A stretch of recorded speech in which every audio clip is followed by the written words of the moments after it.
নিচের অনুচ্ছেদটি পাঠ করে 51 থেকে 57 পর্যন্ত প্রশ্নের উত্তর দাও। 7টি ভাস্কর্য এফ, জি, এইচ, জে, আর, এস এবং ইউ প্রদর্শন করা হবে, যার 3টি দক্ষিণ লনে এবং 4টি উত্তর লনে থাকবে। এফ, জি, এইচ এবং জে ভাস্কর্যগুলো স্টিলের তৈরি এবং আর, এস এবং ইউ ভাস্কর্যগুলো ব্রোঞ্জের তৈরি।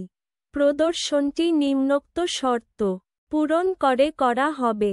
প্রত্যেক লনে সর্বোচ্চ 2টি ব্রোঞ্জের ভাস্কর্য থাকবে। জি এবং ইউ একই লনে থাকতে পারবে না। এইচ এবং আর একই লনে থাকতে পারবে না।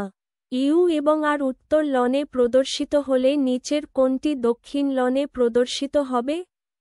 অপশন এ এফ, জি এবং H, option B F, J এবং S, option C G, H এবং S, option D R, S এবং ইউ। সঠিক উত্তর জি, এইচ এবং এস।